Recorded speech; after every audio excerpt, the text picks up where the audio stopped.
Are you ready to get casual? Grab your favorite adult beverage or combustible plant and join us for our roundtable TTRPG discussion.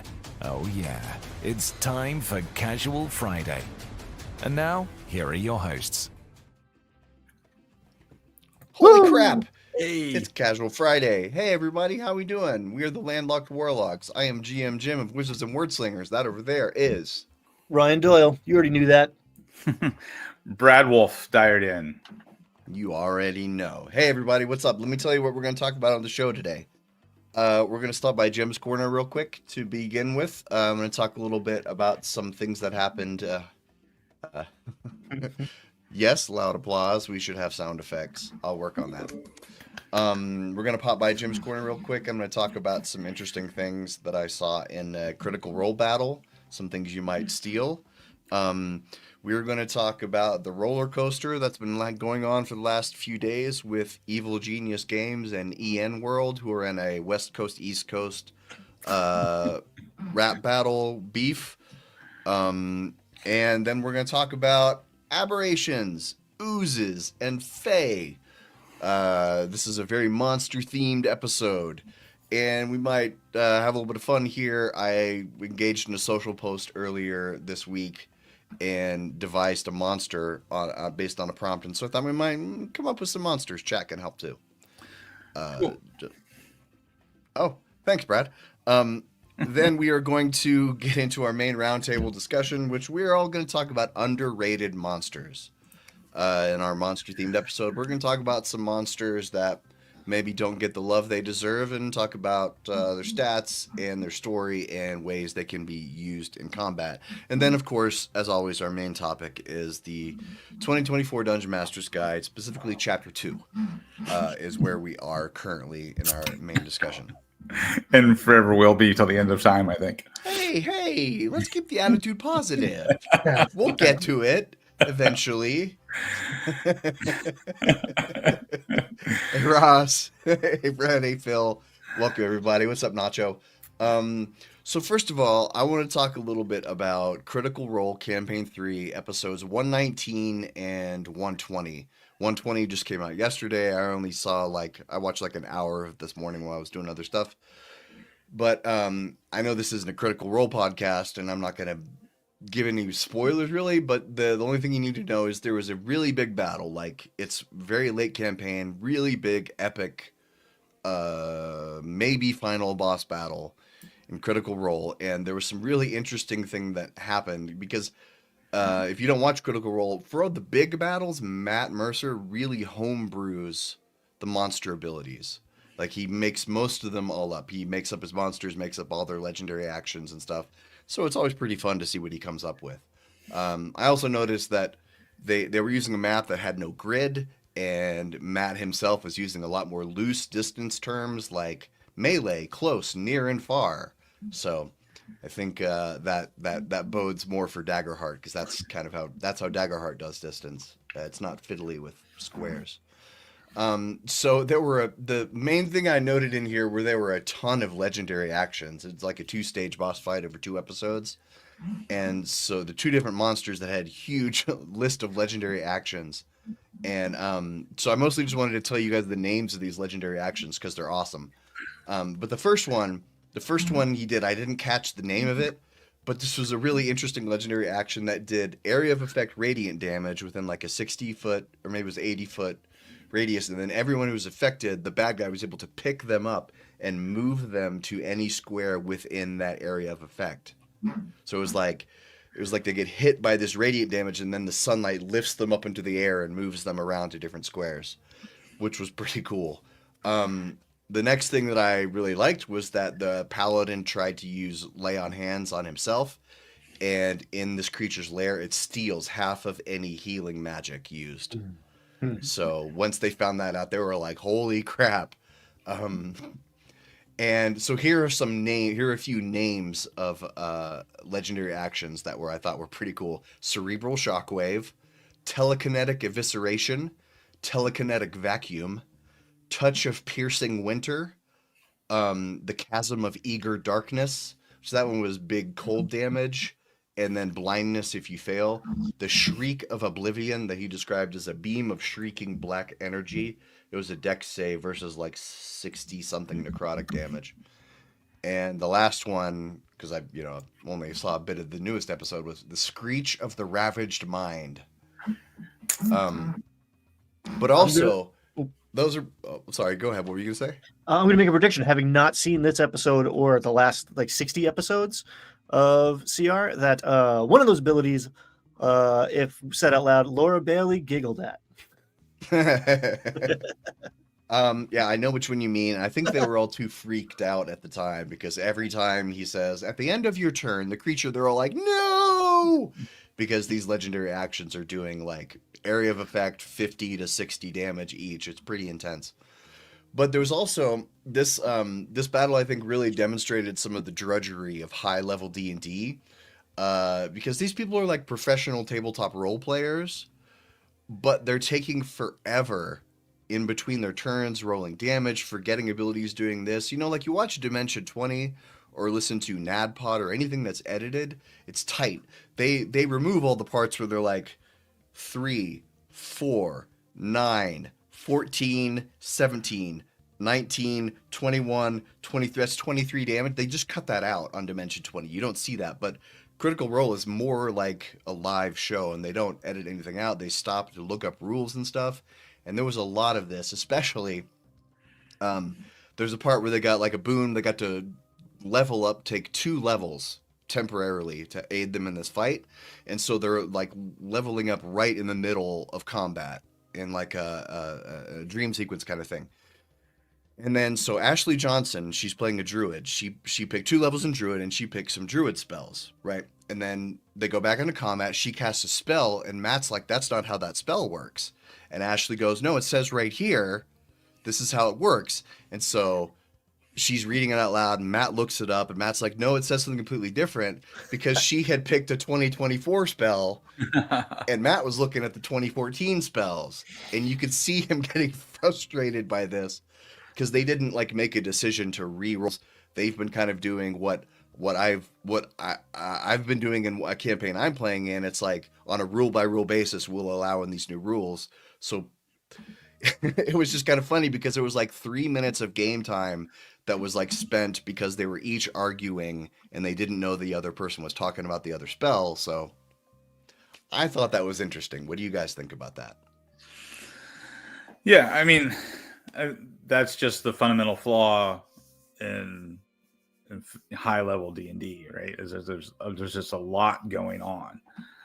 To its credit, though, I mean, I feel like 3.5 had far more of that. So, when I first saw 5e, I was like, oh, this is great. It's so much more streamlined and effective than 3.5. But after 10 years of playing 5th edition, I'm like, I'm ready for even less stuff. But yeah. And it's, I guess, I don't know, it's a trade-off. I don't know how. Are there any good games out there that have like a lot of character customization and a lot of like, a big variety of different types of, character abilities and effects and attacks and all that sort of stuff that aren't weighty? Like, I have a good feeling about Daggerheart. I feel like I'm hoping, at least from what I saw on the beta playtest, is it hit that sweet spot of customization, character advancement, lower crunch. But I don't know. Well, the full book doesn't come out for another month. Yeah. I mean, I just think, maybe Cypher System. I haven't played that enough to really know. But like, Pathfinder 2, 3.5, 5th edition. I'm trying to like go down the list of like games that give you lots of options and a variety of different attack styles and attack abilities, right? That don't slow down, right? Maybe chat has some examples. Phil says Cypher's pretty crunchy. Yeah, that was my impression. I haven't really gotten into it, but it felt similar too. Yeah, so I think it goes hand in hand. I mean, I'd be interested to see the example, but it feels like it's a spectrum, and like those two traits are interlocked, right? Because the less and less rule crunchiness you have, the more and more it's the player doing things, not the character doing things. At least in my limited experience, I'd be very interested to learn the exception to that. Yeah, and like I enjoy. I'm a weird dude. I like everything, just not at the same time. So like I had a great time playing Pathfinder Second Edition this time last year. Like we had a blast with like some of the crunchiest things I've ever dealt with. Marvel superheroes. I don't see that. Yeah, don't know that. Yeah, the 80s, like, was it 1985, I think? Then they came out with a second edition in the later 80s. Yeah, that Marvel superheroes game is one of the few that is both streamlined but gives you a plethora of different powers and abilities. It's definitely super heroic, but it's a really straightforward design concept. I will say, I haven't played it, but I've read it lovingly, drooling several times now. Heart, which is like a companion / sequel to Spire, has like wildly different character classes with like crazy powerful abilities, but the game is designed to be like a 5 or 6 session campaign. It's like built into the premise is like this thing's going to shake itself apart very quickly. And I think that's true for a lot of games, and they just pretend it's not. And like a lot of these default 20 levels of play, you should stop at level 10. Yeah, and there is a new Marvel Heroes game that just came out, I think last year, maybe year before last. And I haven't played it yet, but my first glance it seemed kind of gimmicky because it's a 3D6 system, and they refer to it as the 616 system. So like they built it around the 616 Marvel Universe thing. So I don't know if that really translates to good design or if it's just kind of a gimmick on the 616 name. Need to try that one out. About the Sanderson game, the Brandon's Cosmere game, I don't know, but the books look thick. Having read some of them, yeah, the magic systems that he works with are super well developed. I don't know how that is going to translate to game mechanics, but like if I had to bet, yes, it will be crunchy. Yeah. All right, so let's move on because we have some hot off the presses actual news to talk about. Let me do a screen share here. Yes, exactly. Breaking news. So you may have heard of Evil Genius Games. They are well known for doing a lot of licensed stuff, including Highlander, right? Total Recall. Also, they had a pretty big Kickstarter with Everyday Heroes, I think was last year. Well, so here's what happened. Here's the deal. So sometime back, about 75% of their office staff quit. There were 20 people who worked at the company, and 14 of them quit in a span of just a few days. And I get that. I used to work at this company that was about 30 people, and I'm not a big fan of playing the lottery, but they used to play an inter-office lottery, and I would throw in my $2 because I thought, well, if they do win, and then only 4 people show up to work tomorrow, we're all going to be out of a job pretty soon anyway, so I would throw in anyway. That's completely unrelated. But anyway, here's the roller coaster of the story. So a bunch of people quit, and the causes and conditions of their quitting seem to be varied, but it had something to do with someone quit who was very high up quit because the CEO allegedly made a promise that they weren't going to do something, and then they did it. And so that person quit, and then that caused a waterfall cascade of several other people quitting, along with some other reasons that are noted in this EN World article. Then some time went by, and the company continued to struggle, and then the CEO of the company asked the people at EN World to take their posts down because they said they were damaging their company, because they were getting these when you search for Evil Genius Games, these articles were coming up and they're damaging the company. So they asked them to take it down. Ian Worrell said no. They sent a cease and desist from a questionable lawyer, allegedly. Just imagine I'm saying allegedly at the beginning of every single sentence that I'm saying here. Just imagine. Let's just go ahead and establish that as a baseline. Then the CEO said he was going to sue Ian World.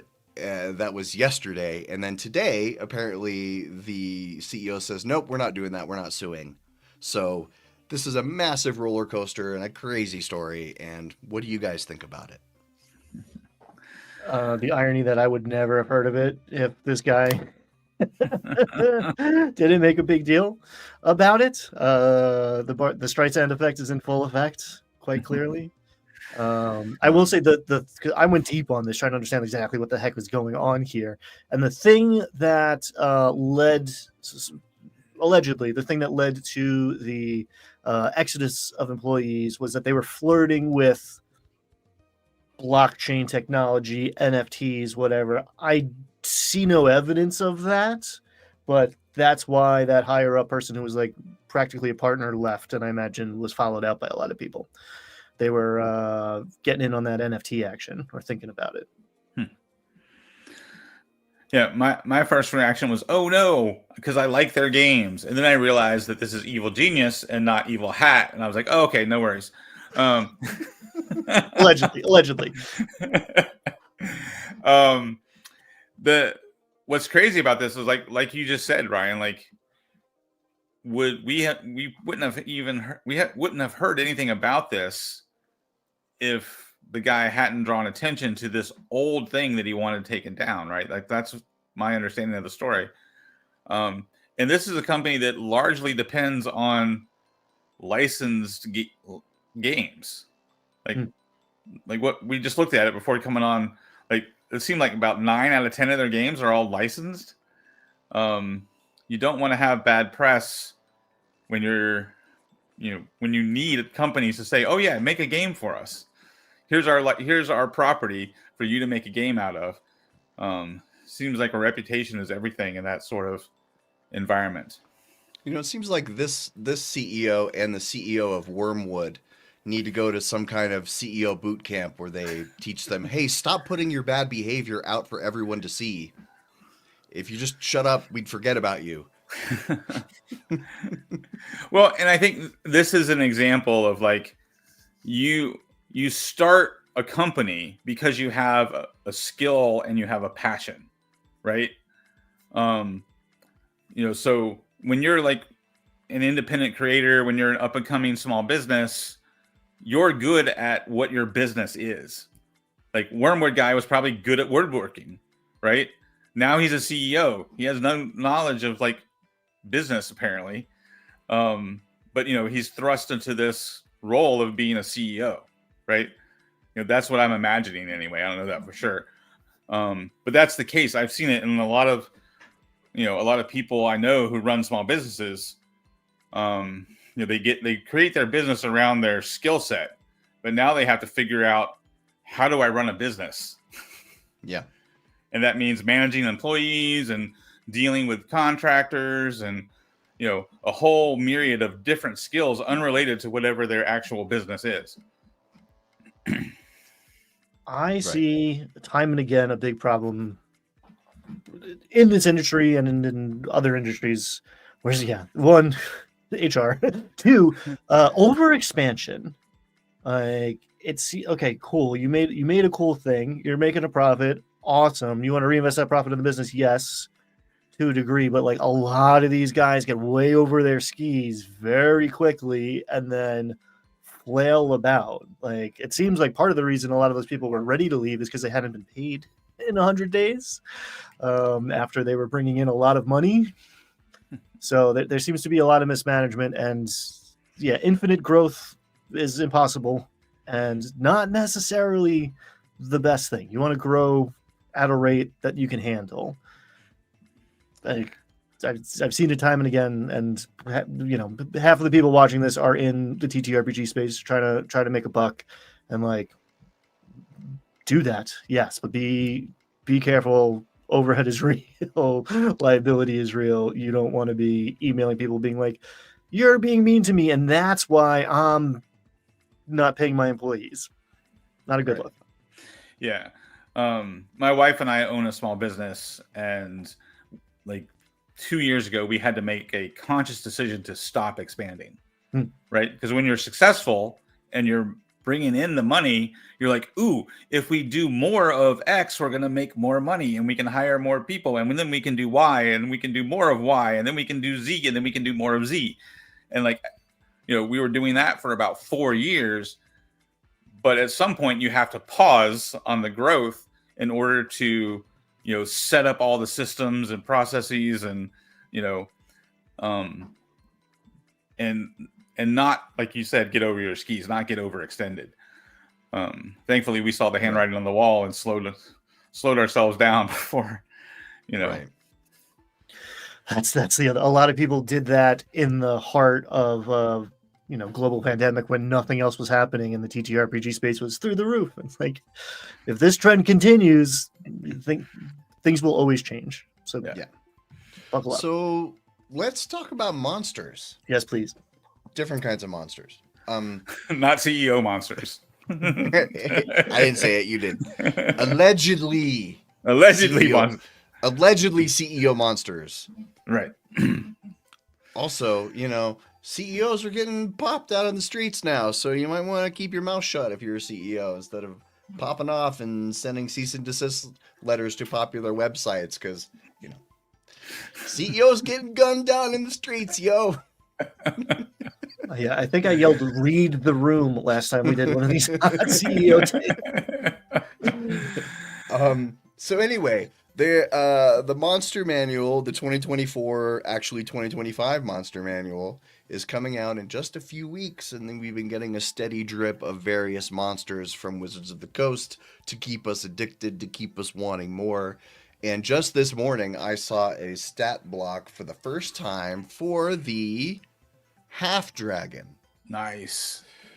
And yeah, I just got an email from D&D Beyond this morning saying, hey, check this out. And so this is pretty interesting. It's a CR5 creature, AC 18, initiative +5, hit points 105, speed 40. And one thing that I think is really interesting about this stat block is that under actions, why does it have claw attacks and not rend attacks like dragons have now?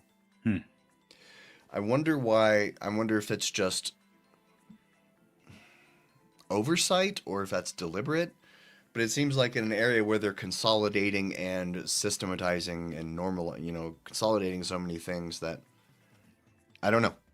What do you guys have any thoughts on this stat block? I'm just excited to see an actual stat block, because the Half Dragon in 2014 was a template. Mm-hmm.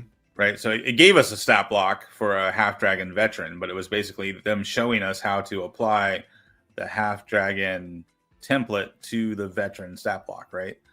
So this has a dedicated stat block now. Fred, have you been impersonating Wizards of the Coast? Is this allegedly? Is this breaking news?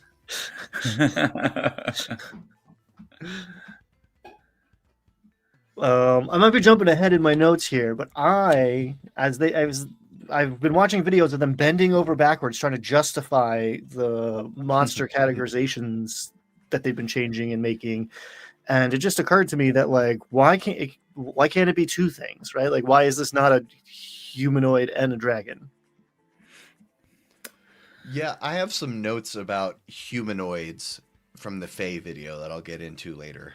Yeah. They talked at length about that. But maybe we should just go ahead and get into those videos. Talk about Abbeys and Oozes and then Faes. Yeah.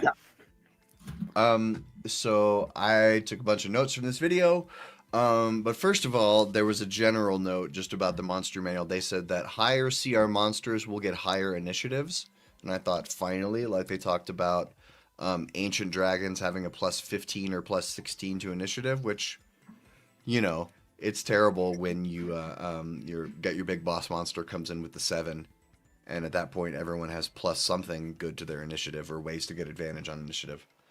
So I thought that was really good. Then they started off the video defining an aberration, and they said an aberration is an icky creature, either from a far realm or altered by the far realm. They spent quite a bit of time explaining this distinction between being actually from the far realm versus being a creature that is either spent time there or like the Gith, who were enslaved by far realm creatures that shaped them. And it said so that how they're created and their motivations and goals influence if a creature is an abbey or not, which that's okay. That's different. Opening thoughts there on that? Yeah, well, apparently monster type is kind of fluid too, because then they went on to explain like that elves are humanoids, but they're elves that have been removed from the Feywild long enough that they've become more human and less Fey, right? Mhm. So this idea that there's a fluidity to monster type. So if I'm a humanoid and I go live in limbo or the astral plane for long enough, I could become an aberration. But then if I come back to the material plane and stay there long enough, I could revert back to more like my original humanoid form, right?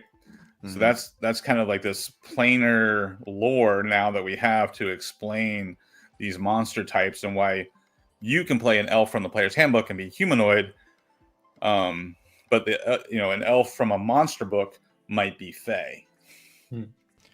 Yeah, they said one thing they said is they didn't want to make every enemy, quote, a human in a monster suit. And I think that might have something to do with why more creatures who were humanoids before are Fey or Abbeys or other things now, because I think it helps to see them more as something you can kill. I'll just come out and say it. Monstrous, Make humanoids harder to kill. 2 arms, 2 legs, a head, a torso. It's harder to kill that. Right. And making them an aberration, it's easier to make them the other that way. Well, and there's also this Mhm. hold person, it just ends combat, right? So this is a way to just compensate for that and not just take hold person out of the game. Let's see. There was a big section on the GIF. They kept several times. They talked about mind flayers having plans. They kept kind of like winking and giggling at each other a little bit as they were saying this. They've mentioned it several times, so I wonder if we're gonna get a mind flayer adventure, another one after Shattered Obelisk. But it just gave me the vibe like I think they're working on this right now because I they're heard having the a good capital time. letters. I heard the capital letters of the plan, capital P. Yes, Yeah. exactly. Well, I think if they're smart, they should do some sort of mind flare themed sequel to Baldur's Gate 3, right? Like that would be like if I'm in the marketing department, I'm like, you need to make a sequel, a D&D adventure that, it's a sequel to Baldur's Gate 3. And then after that, they'll invent a time machine, go back to like November 2023 when everyone was crazy about Baldur's Gate, and release it then. Step 3, profit. Step 2, time machine. Step 3, profit. They talked about the Githyanki Dracomancer, was a cool name. They mentioned that there are Githzerai monks, a Zerth, I don't know what that is, and a Scion. And speaking of Gith, Jeremy Crawford talked about Lae'zel in Baldur's Gate 3, and he was weird. He's like implied that they made Lae'zel too humanized. He was like, Gith are warlike and they're mad from all the generations of slavery, and they're not like relatable people that you can chum around with. And it was kind of interesting to hear him give that take that they were like, Lae'zel was too touchy-feely for a Gith. And any thoughts there? And this maybe is a shortcoming as a dungeon master, but I always find myself struggling and like striving to make my aberrations more inscrutable. It's like, how do I make a mind that a human mind cannot comprehend? It's a very interesting challenge from, a game standpoint or a fiction standpoint. So like to have like the beholder, the mind flayer, the aboleth, just like complete cosmic horror Cthulhu, like you don't know what it's doing, but it's could be bad for you. I always find that an interesting challenge. And halfway through, if the players talk to it for long enough, Ryan's going to start coming out of this thing's mouth. Like, I find that very hard to keep up. Yeah, well, I thought it was kind of like liberating, the suggestion they made that it's okay to not understand what your aberrations plan is. Like these creatures are strange and bizarre, and they are so alien that as a DM, you don't have to have all their plots figured out, and you can just do weird shit with them and explain it because they're aliens. Yeah. And I thought that was kind of liberating, especially for a new DM who's racking their brain trying to, how do I understand this cosmic horror? The whole point is you don't. Yeah, that's very plain in Call of Cthulhu.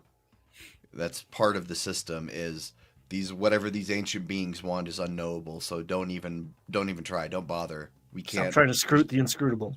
Right. Right. So they talked about Koatoa are now abbeys. Said that they have agendas that humanoids don't have, and that's what makes them aberrations. They talked about there's a Koatoa whip, Koatoa monitor, and a Koatoa archpriest. And also they talked about the beholder, that all of their eye rays are now fine-tuned. They said that random eye rolls before were not delivering on CR. Some of those eye rays are much worse than others. Now you can choose or roll, and then I don't remember what it was, but I wrote down Todd bad beholder joke. Oh, he was on fire. Yeah. Yeah, his joke was the why don't beholders watch sports? It's because they're spectator sports. Yeah. Wow. Yeah, that was bad. It's pretty bad. One thing they said that creatures in general across the monster manual have fewer mundane weapons and more kind of magical attacks or magical weapons. Like the Cyclops stat block we looked at last week, like they do great axe attacks. You think for like super magical creature, they might have something better than a great axe. I like that. I like that a lot. I think they were talking about they were talking about the slot, because the slot art is dope. I'm running slot soon. But yeah, the slot doesn't have a longsword. It has a chaos sword that does stuff, and the slot doesn't even know what it's going to do. It's like, yes, that is better. More of that, please. Yeah, going back to Jim's description of the critical role, layer action, legendary action stuff. That's what I want out of 5th edition. If you're going to do like all these monsters and all this design, and you're going to give players all these cool abilities, I want my monsters to do crazy shit. Like, give me monsters that have cool abilities, not just like, hit it with an axe. I was literally about to say claw bite. or rend. That's what it is. That's the new claw bite. Anything else on abbeys before we get over to oozes? Piercers and ropers should not be them. Oh yeah, they're maybe, but they're aberrations now. They're aberrations now from the Underdark. They're cave features. Some far off realm where they have stalactites and stalagmites. Like, come on, guys. That's a monstrosity. Let it be. Yeah, I don't normal. But yeah, like Gith should be like you let things be two things. It's okay. Because they bent over backwards to say that they can't, and then they're like, also oozes are kind of their own thing. Like, it feels like they contradict all of their arguments for how they're like even philosophically thinking about these categorizations. Like a Draco Lich is an undead dragon. A Gith is a humanoid aberration. Like, give me just let it be two things. Like Fred says, they're bringing back a lot of 4E stuff. A lot of this stuff comes from 4E. Yeah. Which is not a bad thing. I think I didn't play much of 4E, but everything that I've looked at from 4E, I like the monster design. I don't like the player side of the game. I like the dungeon master side of the game when it comes to 4E. At least that's my assessment, having not played it very much. Go ahead, Brad. Oh, if you had a comment on the 4E stuff, stick with that, because I was going to talk just general aberration stuff. Oh, no, go ahead, because then we'll move on to oozes. What do you got to say? Overall, as far as aberrations go, I like just the idea of alien. Like these things are like bizarre and alien. But overall, like talking about the game design part, that was what I was going to say, is a lot of this is a problem that you're dealing with 50 years of established game design. Right? These monster types have existed for, what, 30, 35 plus years? I'm trying to remember when monster types entered the game. Was that first or second edition? But either way, a lot of this design stuff is just, it just goes way back to first edition. And there's just layer upon layer of design and redesign work that they're trying to adjust without changing too much. And speaking of that layer upon layer of design work and 50 years of history, the first thing I noted in the Oozes video was that Jeremy Crawford doesn't like the Ooze monster category. This is what he said. He said, if we were building the game from the ground up, would we need it? Then he paused and he said, for now, we've got it. If we were a conspiracy theory podcast, we would dive deep into that for now and analyze that and put up a screenshot of him when he said it and analyze his facial expression. But yeah, I mean, they're implying 6th edition. They're implying some things were hamstrung because somebody had this idea 40 years ago and now everyone expects it. Right. Like you could put oozes as like a subtype under aberrations, right? Just like fiends have devils and demons, right? So ooze could just be a subtype of aberration, or you just put all oozes as aberrations. But yeah, it does seem like the simple design solution is to allow things to have 2 categories, right? Yeah. I don't see what it would hurt. Because, like, I'm trying to remember now. Is goblinoid still a thing? Like parenthetical, like humanoid, like parenthetical goblin? Like are the Fae? I don't think so. Well, goblinoid has been, at least in 5th edition, like the 2014. I still hate that we don't have a simple way to distinguish the two.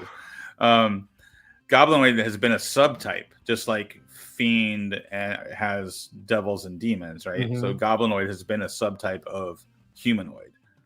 And it's all very vestigial because it doesn't really do anything other than the humanoid tag. There's no hold aberration, right? I mean, maybe in some sort of supplement we'll get something like Banish flirts with that to a degree, I guess.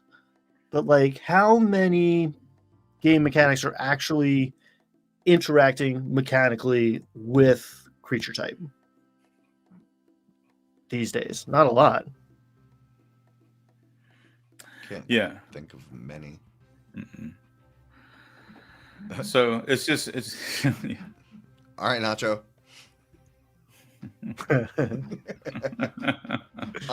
So moving on, I think the main thing you need to know about oozes is this guy right here. This is the blob of annihilation, and we don't have a stat block, and they didn't tell us really much about what it can do. I saw on the 5e Tools website there was a page for it, and the page says this is a placeholder because it's a CR23 creature. And I don't know where they got that information. I couldn't find anything about that officially, but the main thing is that it's a gargantuan sized ooze, so it could be as big as whatever you want, but it has the skull of a dead god inside it, which is so metal. This thing is awesome. And there's a blog post where they talk about ways it could be used. Like I said, it could be used as a tool of the BBEG because it's not a sentient thing. But I really like the idea of playing out Armageddon, the Ben Affleck movie. There's a giant. It's like the Borg from Star Trek hurtling through space, and it's just gonna pass right through the planet and kill everything on the planet. What do, guys? You're level 1. You got to level 20 to figure it out. Because that's what's going to get here when you're level 20. Yeah, that would be awesome to have like the very first, like the opening scenario, like first level. The players are fighting these cultists, and at the they get to the end of the dungeon and find out the cultists have completed a ritual. And then over the course of the campaign, you learn more and more. And then all of a sudden, that little ritual that you uncovered back at level 1 has summoned this head of a dead god that's now hurtling through space to destroy your planet. I like it. Yeah. Yeah, DM hack. Put a weird star in the sky that seems to be getting brighter slowly. Figure out what it is in a year. The campaign will probably stop. Someone's schedule is going to change before you figure it out. But just it's up there. It's coming. Who knows? The skull of a dead god surrounded in goo. Or do that star in the sky across multiple campaigns until, after your third or fourth one, then you're like, that's what that is? Mm-hmm. Yeah. Mm-hmm. They did tell us a few things that it can do. It has a ranged attack that has a range of 600 feet, which is crazy. And if you get hit by it, you get sucked toward the blob of annihilation. So I don't know. To me, this thing is more interesting than a Tarrasque. Oh, because by far. it's unknowable. It doesn't want anything. You can't reason with it. You can't trick it. You can't give it something else to eat instead. It knows no logic or reason. It just destroys, and that's pretty terrifying. What if I give you 3 rations and 12 gold pieces? They talked quite a bit about gelatinous cubes because really that's the star of the oozes, right? It's really the only one that's going to be above the title on the marquee. Who wants Jello? Exactly. They said it's Jello trying to kill you is how they described the gelatinous cube. But one thing I noted, Todd Kenrick had a couple of very good gelatinous cube stories. He said that he had once used one that he had a bad guy was throwing a vampire into a pit with a gelatinous cube as punishment because he would just die over and over again, which that's terrible. And then he talked about a gel cube. He used the word farmer, who said someone who has gelatinous cubes out like in the desert and they could dispose of bodies for a price. Like the like having a friend who works at the crematorium, and I don't remember what it was, and we don't need to repeat it, but I did write down Todd bad ooze joke. Yeah.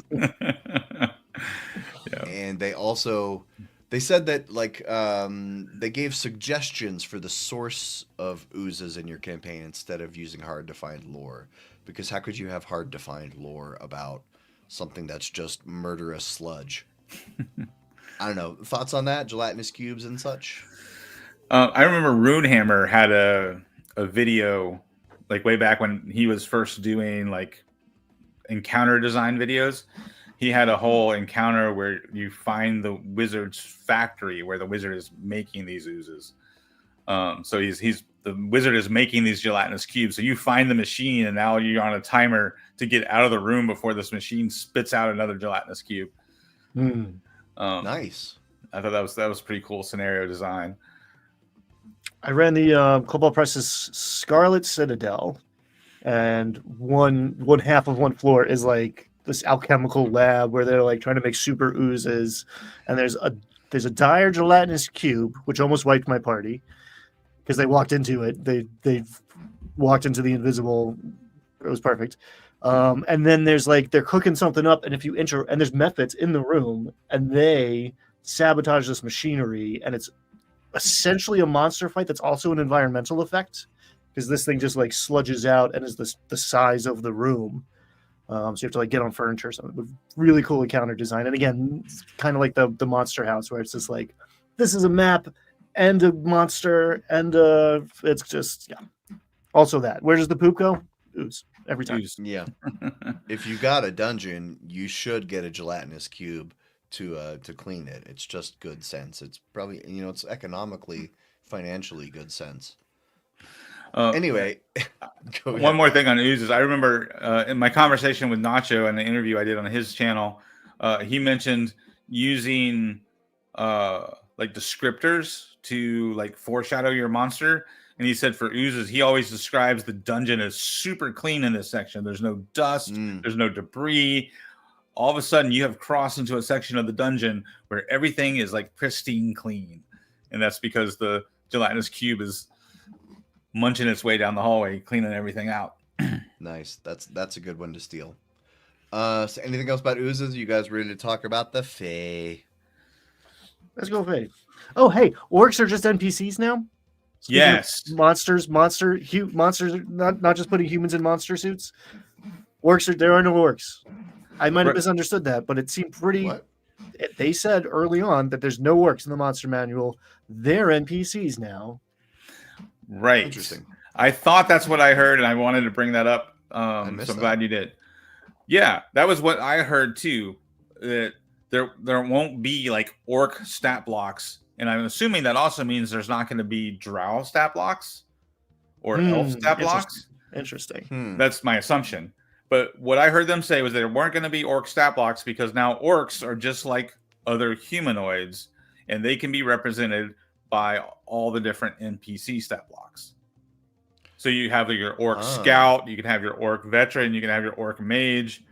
So all the things that were generic NPC stat blocks will now be used to represent orcs, and I'm assuming that would also apply to like drow as well, because we used to have drow stat blocks. Yeah, but drow is a player species now, or has been for a while, right? And I like Grumsh, the Eye of Grumsh. Like I like that mythology, that's that storyline. So like to pull all that out to make it a playable character is like, I mean, my dungeon master main is showing, but I don't know. I don't like it. I mean, I don't know how I feel about it. I've always taken my my orcs and I've reflavored them according to whatever god they worship.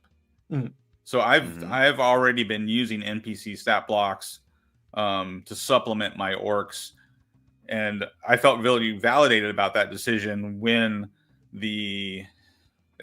what was the White Dragon box set, the Essentials kit, when that came out, and the orcs in that adventure worshipped Talos instead of Grumsh. Yeah. Icespire Peak. Yep, that adventure. Yep. And so, because that's what I've been doing, because I didn't like the fact that all orcs worshipped Grumsh. So I've always like I'll use Grumsh worshiping orcs, but I've also made different factions of orcs that worship other gods. Yeah, I mean, like, give me the orcs. Nacho's channel is Wizards and Warp Tribes. It's a dope podcast. You should listen to it. So, Faye, as I prophesied last week, there were people mad about male hags in the chat before the video. I was watching specifically for that, and yeah, it happened. I don't know why they're so mad. Get over it. It's dumb. I like it. So one thing they said was that the monster manual this time was filled with quotes from D&D history. And they said that the Blob of Annihilation art or page even has the first swear in D&D history in the book. So we can look forward to some little gnome going, "Oh shit!" underneath the Blob of Annihilation. Right. It's not an F-bomb. No, it's not going to be F. It's the C word. Definitely. Yeah. I got it from a good source that there's a scene where Mordenkainen calls Tasha that. For our non-American friends, that's much worse here than it is in Australia and England. So just like aberrations, they said that not all Fae are from the Feywild. Some peoples are shaped by the Feywild. They're really into this terminology now. They talked about that quite a bit. And then they said goblinoids are all now Fae. Goblins have more Faeness. There's a goblin hexer, goblin minion. 3 kind of hobgoblins, wargs, bullywugs, and centaurs are all Fae. Yeah, and to answer this question, so goblins are now Fae, right? So you could still use I can never pronounce the goblin god Magluviet. Is that how you pronounce that god's name? It's a good try. I like it. So you could still use that old lore about the goblins have left the Feywild and now they're trapped under subservience to Magluviet. Or you can do whatever you want with your goblins, and I think that's the point. They're not necessarily undoing they're not undoing the lore. they're just backing away from the lore enough to give you creative freedom. That's my read on what they're doing. Right, and what are your guys? kobolds are dragons now officially. Right. So that was my take on all this, and they're kind of explaining that with this. What was the phrase they were using, Jim, about being shaped by? Yeah. So, yeah, and they did specifically said that some of the humanoids were changed to Fae to set them apart as different, like a reference to that, than not a monster in a human suit or a human in a monster suit. So I kind of already defaulted in my headcanon to like goblins being Fae, but not bullywugs, and it actually made me very happy. I really like the idea of the bullywug being, because like, how many frogmen do we have? You know, like I like the idea of the bullywug being just like that much weirder and mercurial, and like it does feel like they just marched out of like Narnia or something anyway. Like that works for me. I didn't get there myself, but like I do like that. I love bullywugs because I grew up on the D&D cartoon in the 80s, right? And the bullywugs were kind of prominent in that as the kind of generic minion. Yeah. We already kind of talked about this, but they had a long explanation why playable Gith and elves are humanoids, but not Fae or aberrations. Something vague about being away from the Feywild for too long. They said that there are future non-humanoid playable races coming. And they talked a bit about the bugbear, talked about how scary it is, that it's huge and so quiet, which I also find that. And they said that the bugbear has a feature now called abduct. They didn't explain what that is, but I'm already uneasy around it. So I like it. I use is it the Banderhob? Is that the big frog-like creature that swallows things whole? And like in the lore, like their whole job is to fetch stuff. So like a hag or a wizard sends a Banderhob out to just go swallow it and bring it back here. And so you could definitely do that with your bugbears. Like, you know, you could still use them as brutes in combat alongside hobgoblins and goblins, but you could also use them as, you know, the boogeyman that's just sent out to snatch something for some big bad evil guy. Yeah. They talked about a new kind of pixie, a CR5 pixie called the Pixie Wonderbringer. And they said they gave some of the base pixies abilities to the Wonderbringer. I don't know if that means I don't know if that's a Control C or a Control X. They're saying. They talked about the Satyr Revelmaster. Uses panpipes to lead groups of satyrs. So like a satyr battle commander. They didn't give any stats or give the CR on that. And there's also now a spellcasting centaur. Yeah, I think what they're implying by that pixie comment is they didn't want the low CR pixie to be able to still cast the polymorph. The polymorph and the conjure beast or whatever it used to be able to cast. Yeah, because that led to shenanigans, right? So they probably moved those spell-like abilities over to this new higher CR pixie, so that you could have run-of-the-mill pixies as minions without worrying about, polymorph shenanigans. Yes. Chat's talking about how they were going over their DM voices, and I wrote it down and skipped it, but I'm pretty sure it was Todd said his Kuatoa are Tom Waits. And I was like, yes, please. I'm going to stop making weird gurgly bubble sounds and do Tom Waits. Although now that I say that, it's the same spot in your throat, I think. Yeah. So then they spend a good chunk of time talking about the Arch Hag, which is a CR21 creature. They said Hagness at an epic level. Uses lots of curses. That's the Arch Hag's base, is that it curses you, and then it uses those curses to apply additional damage and control you and do other things. It has an ability called Spiteful Escape, which is when you drop it to 0 HP, it disappears and utters an area of effect curse, and that curse lets the hag always know the PC's location across the entire multiverse. And they made a point to talk about how hags could hold grudges for a very long time. They can only die if their anathema is nearby, which is very monster of the week, I noted. and they have an upgraded witch bolt that does lightning damage plus a curse, and then they can use a bonus action to just auto deal damage to anyone that they've cursed, which is intense. Yeah, and that's the kind of monster design I want for my big bads. Right? If I'm the DM and I have to come up with some encounter to be able to challenge 15th level player characters, give me some fun stuff to do. Like that's what I want as a DM. Because high level play is a challenge as a DM, right? So it takes more work. So reward me for my work. Give me cool freaking monsters to beat up my players with. Let me have some fun at the table. That's what I want from Wizards of the Coast. So thumbs up on the Mega Hag or whatever the heck it's called. Yeah, and I like that it's built into the design. Like, you're going to kill this thing, and it's going to come back worse. Like, that's smart design right there. Yeah.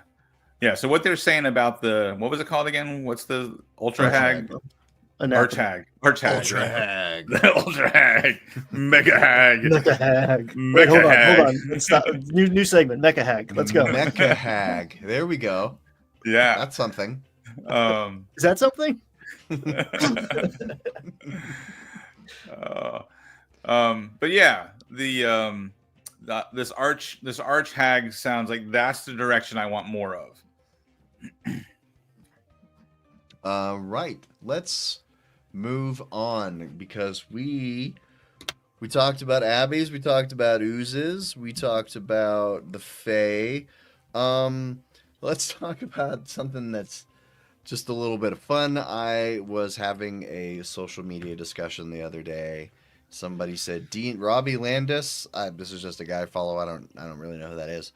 D&D owlbears are out. We need a new monstrosity. Your wizard doesn't realize the folly of your hubris. What two animals are you mashing together to be the next iconic creature? And I said, Sharkskeeto? Is that anything? So, and then you didn't see it here, but he replied, it is now, and I wish it wasn't. Something like that. And so I thought, let's just make some monsters. Let's just throw a couple things together and make some monsters. And chat, let's hear yours. Give us your two monster mashups. Amalgam. Now, I don't want to be a spoil sport, but I feel like Sharkskeeto is pretty close to Sturge. No? Well, I think the point of the Sharkskeeto is that it has a swimming speed and a flying speed. Oh, okay. And the transmedium. Yeah. It's got a stinger on the back. Oh, and then it's got the teeth up front. Oh, all right. I'm here for it. Fred says Sharktopus. There you go. Okay. Yeah, I was thinking anglerfish and giant squid. Oh. So it's got the anglerfish, like that big, nasty, like chompy face with the dangly light. Mm-hmm. And then the back end is like just a massive, like sinister tentacles. The Monkey. Yeah.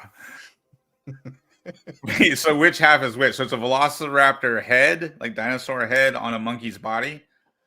That's kind of crazy. Because I feel like you got to have the velociraptor toe, right? Okay, yeah. But you got a prehensile tail.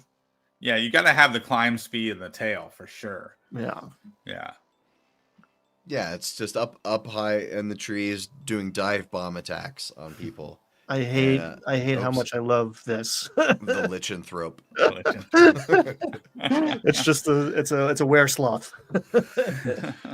Phil says there's a crab alligator in Ravnica called the Scuttlegator. That's bad. Yeah. Ravnica, don't they also have one that's like, it looks like a hammerhead shark, but then it has like crab-like legs? Isn't that Ravnica where that came from? Shark Tank. I only skimmed Ravnica. I barely remember it. In my world, they live in swamps, and I call them marsh sharks. Like marsh sharks. Yeah. But yeah, I had another one. What was it? Oh, like a sugar glider that can dive bomb you, but then it needs like some sort of sinister head on it.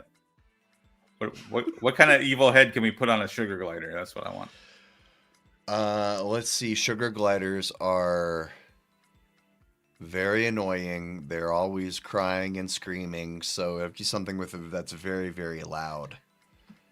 You know that like the mandrake that's like screaming and freezes This was you the up. Simpsons like that, was it? Oh, he got the screaming. He had the endangered screaming caterpillar or something, and it was like ah. He was trying to squish it. They're like, no, no, no, you can't squish it. It's endangered. You have to give it a habitat. It lives here now. Like a beetle. That's what I'm going with, like a beetle with like the big mandible, like biting pincer claws, on a sugar glider's body. So it flies down and latches onto you with its giant mandibles. Here's chat's going pretty crazy. Displacer duck, of course. Displacer duck. Unicorn spider.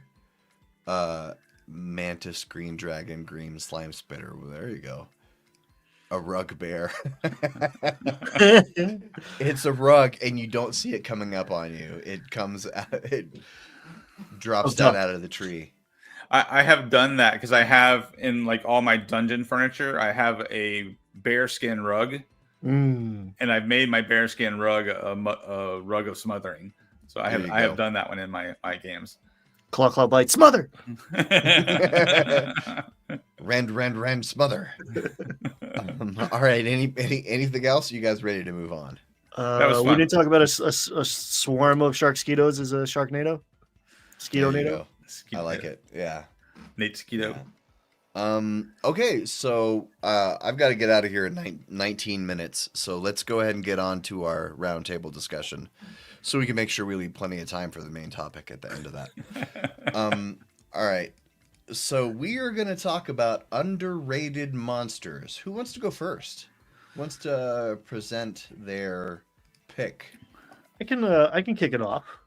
I really like that we're getting all these like epic high level monsters, and there's definitely a lack, but I think people sleep on some like lower CR things.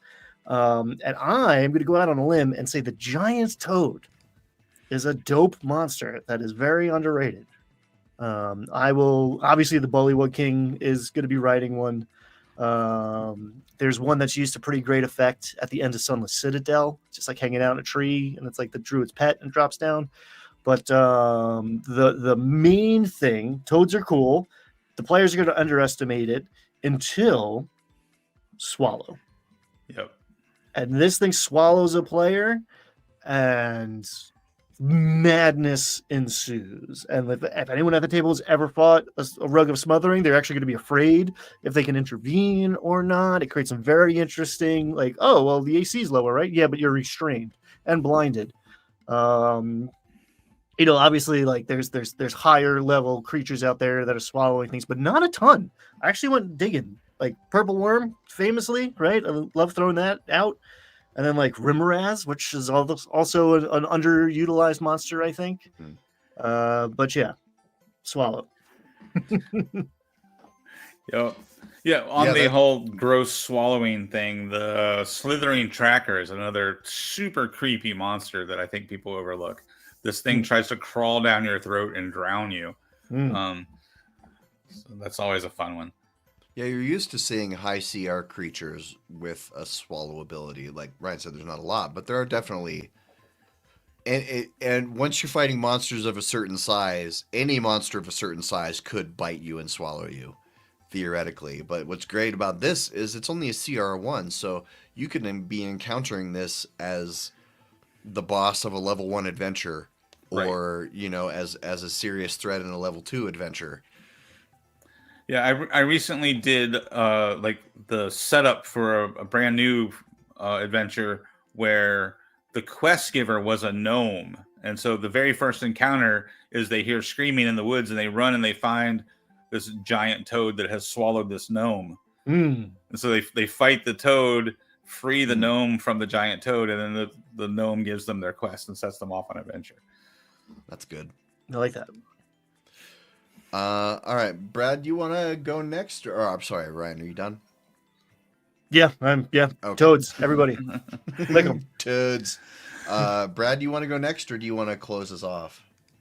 Well, I'll go next.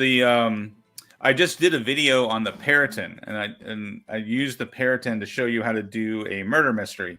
And So do me a favor, go watch that video if you haven't already, because I say the word killer and murderer a lot, and I'm wondering if that's why it's not doing so well on Facebook or on YouTube right now. Yeah, I think the Periton is a very underrated creature. It's like Jim was saying, it's low CR, it's CR2, so it's perfect for the big bad of a second to third level adventure. The other underrated monster, some of my favorite, are the Mephits. I think Mephits are great. At low level, they can be really cool, nasty because they have like their breath weapons and stuff like that. But then at higher levels, they make great minions. They can also be reflavored. Like I've reflavored the Magma Mephits as little demons. I've reflavored the Ice Mephits as little devils for an Ice Devil. You can also steal all of their weapon and burst abilities, their breath weapon and burst abilities. Steal those mechanics for your environmental hazards. You can just take their breath weapons and their burst abilities, copy and paste those all into a list, and now you have pretty much all the environmental hazards of all your different flavors in one little document. I know there were a couple places in Baldur's Gate 3 where these guys were incredibly annoying. I have a problem with Mephits in that, and it's clearly something I am doing, but in multiple campaigns with different whole groups of people, everybody always tries to adopt them. It's just like, can I, like, my buddy had like an army of Mephits. I was like, all right, fine, but like, I'm going to take it out and it's going to burst at one point, and that's going to be the worst possible moment for you. Now, I did have a tiefling NPC who ran a bathhouse, and he used the magma Mephits to heat the water, and he used the steam Mephits to power the sauna, and so he had these little Mephits running around his like elaborate, palatial bathhouse. Very Spirited Away. Yeah, I like it. Going back to Peritons are also one of my favorite underrated monsters. Like, there's so many chimeric. I mean, chat just proves how awesome of a job you can do smashing animals together.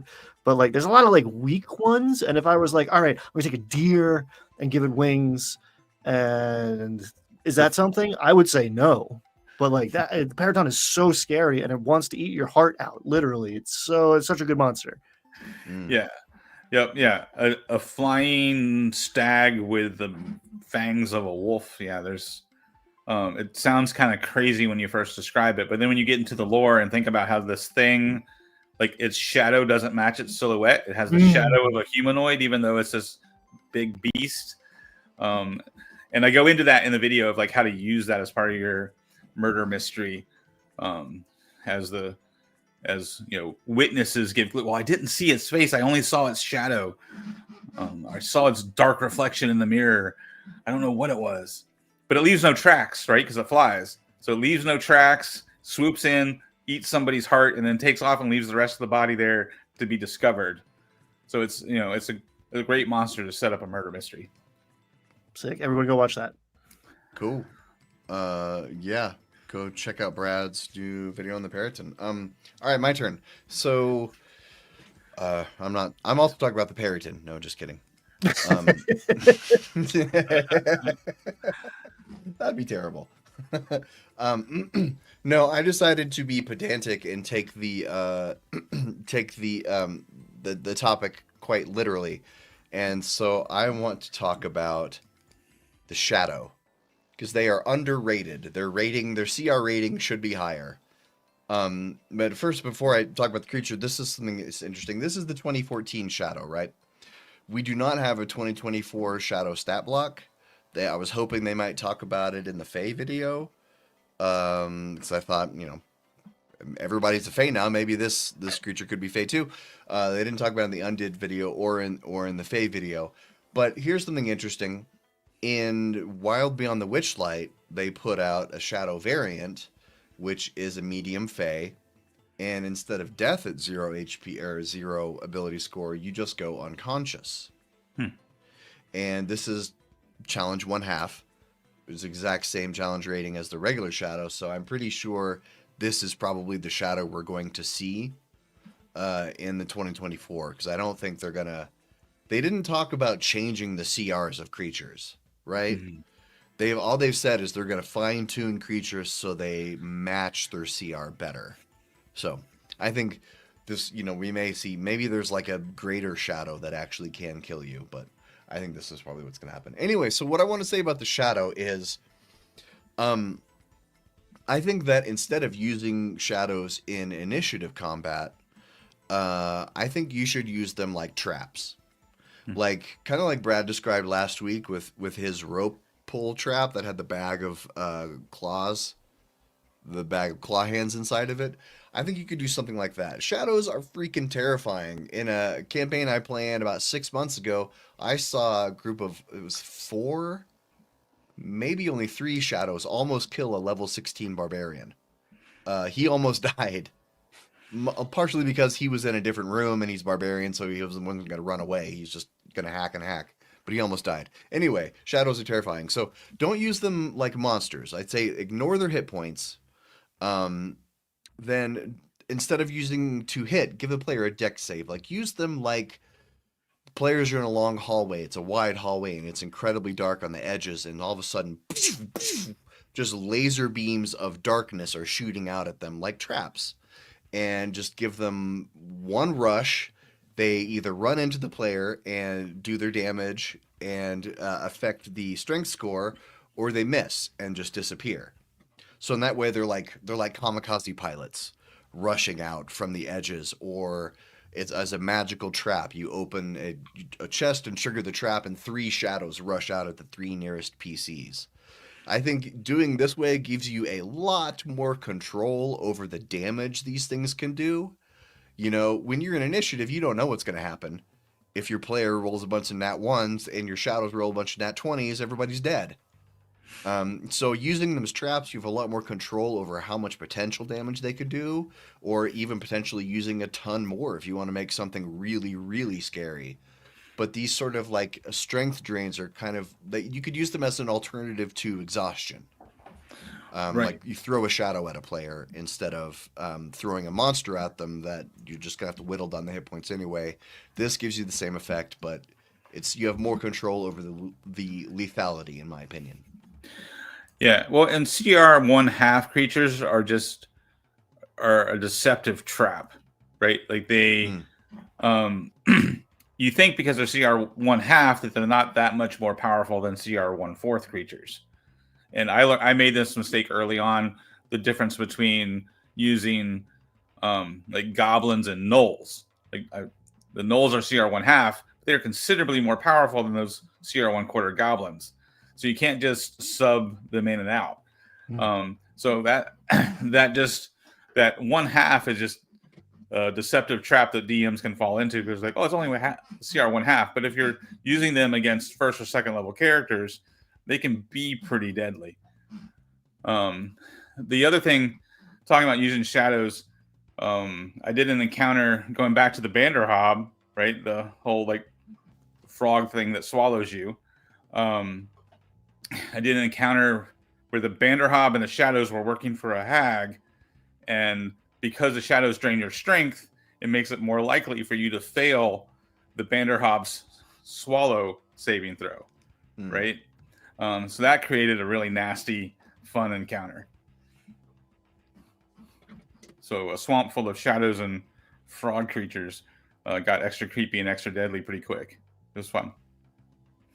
Yeah, Fred says CR 1/2 should not be draining strength, and they should be a higher challenge rating. But yeah, I think they've kind of committed to they've made their bed with the CRs they've chosen for the creatures, and now they have to sleep in it, and so they're well, because they're committed to the the backwards compatibility, right? Right.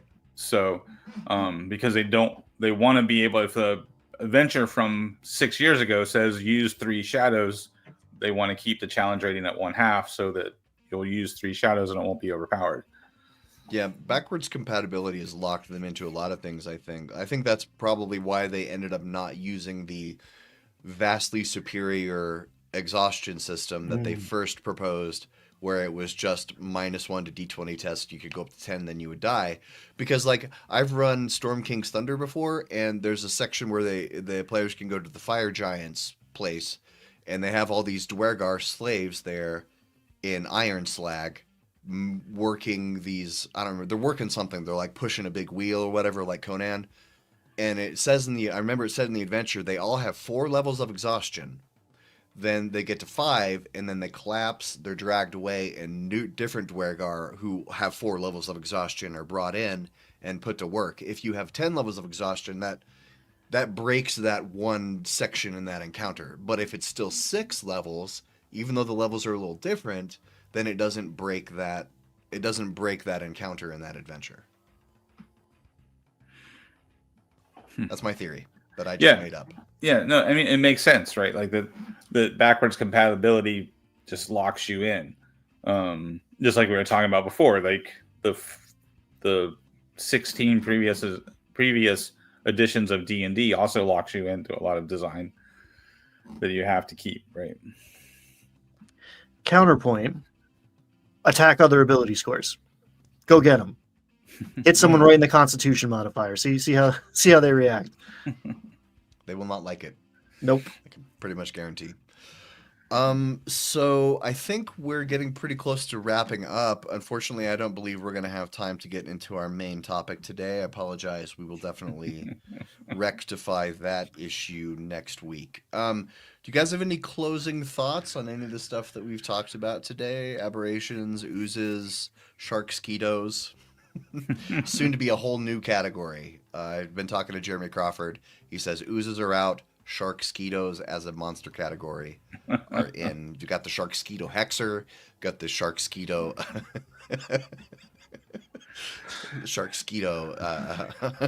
Three Sharkskeetos in a trench coat. That's a big one. The arch Sharkskeeto. Oh no! Mecha Sharkskeeto. Tune in next week, guys, for Mecha Sharkskeeto. Yeah, I mean, if anything deserves its own monster category, it should be Chimera, right? Like Chimera, right? Just think about all the things you could do instead of just the goat, dragon, and lion, right? Go crazy with your chimeras. Indeed. All right, so everyone, thank you for watching, and I think that's probably about it for today.